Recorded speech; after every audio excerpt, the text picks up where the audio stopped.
लोगों से हाथ जोड़ करके रिक्वेस्ट करता हूं, जिन लोगों ने आज़ादी के लिए एक कतरा भी अपने खून का बलिदान ना दिया हो, आज वे आज़ादी का अमृत महोत्सव जो बना रहे हैं उनके बहकावे में नहीं आइएगा। तो ये किसको मानते हैं? ये सावरकर को मानते हैं, जिसने अंग्रेजों से माफ़ी मांगी, उसने कभी तिरंगे का सम्मान नहीं करा।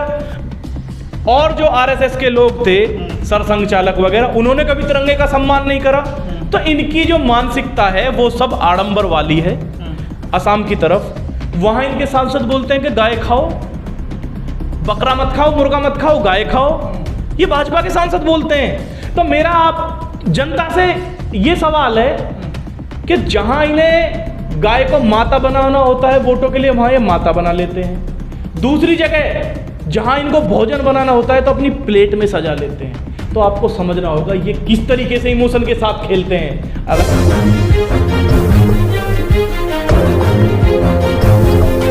अमृत महोत्सव का एक कैंपेन, देखिए, आप आजादी दी किसने हमको?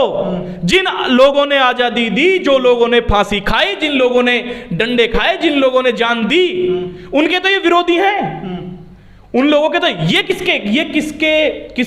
किसको मानते हैं? ये सावरकर को मानते हैं, जिसने अंग्रेजों से माफी मांगी, उसने कभी तिरंगे का सम्मान नहीं करा। और जो आरएसएस के लोग थे, सरसंघ चालक वगैरह, उन्होंने कभी तिरंगे का सम्मान नहीं करा। तो इनकी जो मानसिकता है वो सब आडंबर वाली है।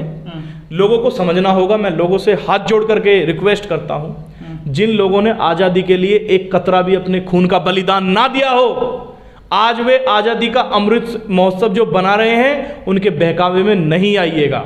क्योंकि जिन लोगों ने कुर्बानी दी थी, उन्होंने साथ साथ लिख करके अपनी किताबों में कहा है। उनके पढ़िए भगत सिंह जी का नोट, जब जेल में थे फांसी के कुछ दिन पहले, उन्होंने क्या लिखा था? उन्होंने साफ साफ लिखा था कि भारत देश को सबसे ज्यादा खतरा होगा आने वाले समय में, हिंदू मुस्लिम जो कराएगा वो सबसे गंदी पार्टी होगी।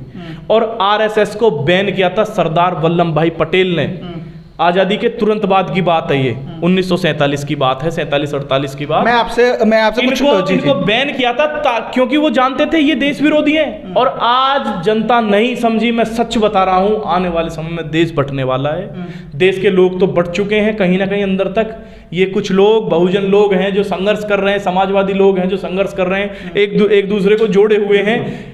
ये ना हो तो ये देश कब का बढ़ चुका होता। और ये पार्टी चाहती है बांटो और राज करो, हर जगह इनका यही कॉन्सेप्ट है। एक चीज मुझे बताइए, मेरा एक सवाल है, मैं सभी से पूछता हूं जो भाजपा का सपोर्टिव है। गाय हमारी माता है भाई, हम उसको माता बोलते हैं और उसके लिए अपनी जान भी दे देंगे, कोई आंच नहीं आने देंगे। यही भाजपा बोलती है उत्तर प्रदेश में। मगर जिस राज्य में भाजपा की सरकार है, गोवा में, असम की तरफ, वहां इनके सांसद बोलते हैं कि गाय खाओ, बकरा मत खाओ, मुर्गा मत खाओ, गाय खाओ। ये भाजपा के सांसद बोलते हैं। तो मेरा आप जनता से ये सवाल है कि जहां इन्हें गाय को माता बनाना होता है वोटों के लिए, वहां ये माता बना लेते हैं।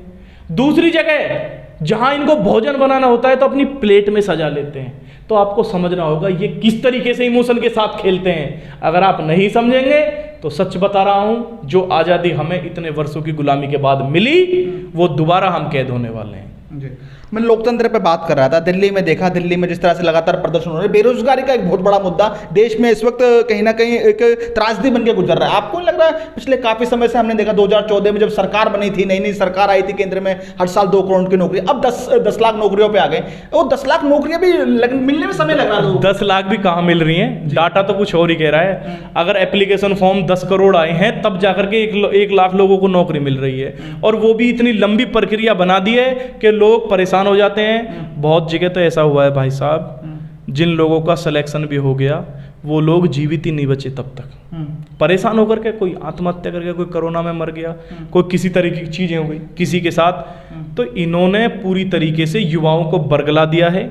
एक सपना दिखा दिया है, जैसे 15 लाख का दिखाया था, जैसे और 2 करोड़ नौकरियों का दिखाया था, हाँ सबको पक्के घर का दिखाया था। ये भी एक नौकरियों का सपना है कि भाई हम ये कर देंगे या ये कर देंगे, मगर जमीन पे कुछ भी नहीं होगा। हाँ, अभी तो आर्मी प्राइवेट हुई है 4 साल की, आने वाले समय में पुलिस की नौकरी भी खत्म हो जाएगी, आने वाले समय में रेलवे तो खत्म हो चुका है। तो आप अग्निवीर जैसे कॉन्सेप्ट से खुश नहीं है? भाई साहब 1% भी खुश नहीं है। इसमें खुशी की तो कोई बात ही नहीं है। ये तो बस ये है कि बस वीरों की जो बलिदानी देते थे हमारे युवा, उनकी इन्होंने कीमत लगा दी है 30-40 लाख रुपए। मैं तो सवाल पूछता हूँ एक बार, मैं आपसे पूछना चाहूंगा अतुल जी, कई सारी डेवलप कंट्री, अमेरिका होगा, फ्रांस होगा, जापान होगा, वहां पे भी कॉन्सेप्ट चल रहा है, वहां तो उसका विरोध नहीं हुआ। देखिए वहां इसलिए कॉन्सेप्ट चल रहा है, आप भी बुद्धिजीवी हैं जी वहां पर, और बहुत से ऑप्शन हैं कमाई के। जी कोई लड़का गया 5 साल जॉब करके आया, उसके बाद वो तुरंत किसी आईआईटी के बड़े सेक्टर में चला जाएगा, उसे महीने के 4-5-6 लाख मिलेंगे। मगर भारत में ये स्थिति है क्या? अच्छे से अच्छा टॉपर भी 20,000 रुपए की नौकरी के लिए मोहताज है भारत देश के अंदर। तो जिस देश में पहले ही रोजगार ना हो, वहां तुम्हारा ये कॉन्सेप्ट तो बिल्कुल फेल है। यहां तो ये कॉन्सेप्ट काम ही नहीं करेगा। अगर यहां पे नौकरियों की सप्लाई ज्यादा होती, तब हमें ये सोचना चाहिए था कि भारत के जो फौजी हैं उनको प्राइवेट सेक्टर में नौकरी दी जाए।